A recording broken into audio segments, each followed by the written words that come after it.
Assalamualaikum warahmatullahi wabarakatuh. Halo semuanya, perkenalkan nama saya Rizka Rahmanisa. Di sini saya akan memaparkan materi mengenai HPLC. Apa sih HPLC itu? Yuk simak videonya baik-baik. Apa itu HPLC? HPLC atau High Performance Liquid Chromatography adalah teknik analisis yang digunakan untuk memisahkan, mengidentifikasi atau mengukur setiap komponen dalam suatu campuran. Campuran dipisahkan menggunakan prinsip dasar kromatografi kolom dan kemudian diidentifikasi dan diukur dengan spektroskopi. HPLC ini dikenal sebagai kromatografi cair kinerja tinggi. Kromatografi cair kinerja tinggi atau KCKT adalah teknik pemisahan yang paling banyak digunakan.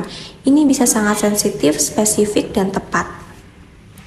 Lanjut ke fungsi atau kegunaan dari HPLC. Yang pertama, untuk analisis obat. Yang kedua, untuk isolasi atau kemurnian. Yang ketiga, untuk pemurnian air.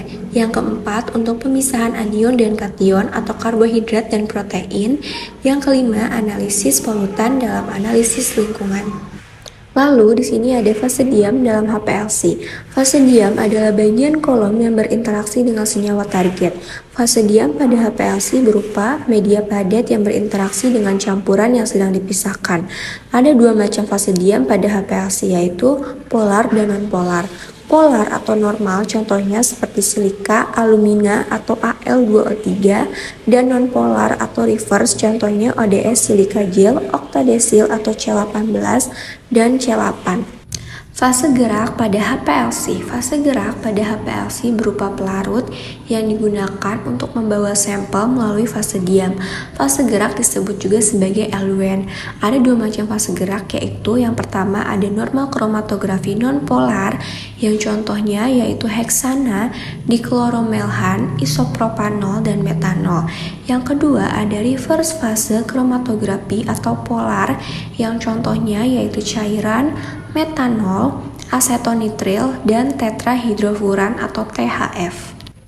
Lalu di sini juga ada tipe elusi pada HPLC. Tipe elusi pada HPLC itu ada dua. Yang pertama elusi isokratik dan elusi gradien. Elusi isokratik menggunakan satu jenis atau komposisi yang sama pelarutnya. Contohnya metanol ditambah dengan asetonitril dengan perbandingan 1:1. Yang kedua ada elusi gradien. Elusi gradien itu menggunakan lebih dari satu pelarut dengan komposisi yang bervariasi. Contohnya metanol ditambah asetonitril di awal 1:1, kemudian 10 menit berikutnya menjadi 1:2. Kita lanjut ke waktu retensi pada HPLC. Waktu retensi pada HPLC adalah waktu yang dibutuhkan suatu zat mulai dari injeksi sampai terdeteksi oleh detektor. Yang pertama ada waktu retensi tinggi. Waktu retensi tinggi itu zat yang menghabiskan lebih banyak waktu dalam kolom. Yang kedua ada waktu retensi rendah. Zat ini melalui kolom dengan lebih cepat. Selanjutnya di sini ada fungsi dan bagian-bagian dari HPLC. Yang pertama ada solvent yang bentuknya seperti botol sebagai cairan untuk fase gerak. Yang kedua di sini ada kontrol modul atau sebagai kontrol alat. Ada degausseur fungsinya untuk menghilangkan gelembung pada sampel. Ada pump atau pompa yang fungsinya untuk menyedot cairan dan sampel. Ada injektor untuk menginjek sampel. Ada TCC atau thermostat column compartment, fungsinya sebagai kontrol suhu cairan dan sampel pada kolom. Ada detektor untuk mendeteksi zat-zat dalam sampel. Lanjut ke jenis-jenis HPLC. Yang pertama ada HPLC fase normal atau normal phase HPLC. Pada jenis HPLC ini fase diamnya bersifat polar, fase geraknya bersifat non-polar. Dengan demikian komponen sampel yang bersifat lebih polar akan berinteraksi lebih kuat dengan fase diam atau polar, sehingga membutuhkan waktu lebih lama untuk melewati kolom. Yang kedua ada HPLC fase terbalik atau reverse phase HPLC. Pada jenis ini fase diamnya digunakan yang bersifat non-polar dan fase geraknya bersifat polar. Pemisahan terjadi karena komponen sampel yang bersifat kurang polar akan melewati kolom lebih lama dibandingkan komponen sampel yang bersifat lebih polar. Selanjutnya, jenis HPLC yang ketiga yaitu HPLC eksklusi ukuran atau size exclusion HPLC. Pada jenis HPLC ini pemisahan dilakukan berdasarkan perbedaan ukuran molekul masing-masing komponen sampel. Komponen sampel dengan ukuran molekul yang lebih kecil akan terserap masuk ke dalam pori packing material, sehingga membutuhkan waktu yang lebih lama untuk melewati kolom dibanding dengan komponen yang ukuran molekulnya lebih besar. Yang keempat ada HPLC pertukaran ion atau ion exchange. HPLC digunakan untuk sampel yang bersifat ionik atau dapat diubah menjadi ionik. Fase diamnya memiliki permukaan bermuatan ionik yang berlawanan dengan sampel. Nah, selain itu juga HPLC memiliki kelebihan dan kekurangannya. Kelebihannya itu kecepatan dalam pemisahannya lebih cepat. Yang kedua, efisiensi, lebih sedikit pelarutnya.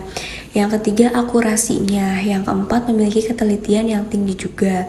Kekurangannya mahal, kompleks, sensitivitasnya rendah, hanya menggunakan sampel yang tidak mudah menguap.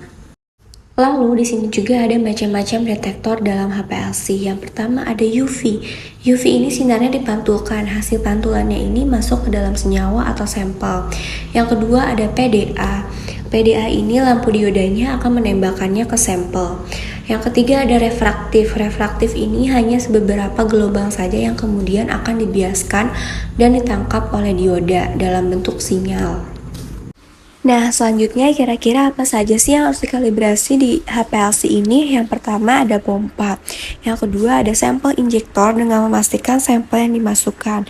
Yang ketiga ada detektor ke vendor. Yang keempat ada komputer. Komputer dikalibrasi itu untuk menghilangkan virusnya. Nah, jadi bagaimana? Kalian sudah tahu kan mengenai apa itu HPLC dengan menyimak videonya? Terima kasih ya semuanya sudah menyimak videonya dengan baik. Sampai jumpa kembali di video selanjutnya. Wassalamualaikum warahmatullahi wabarakatuh.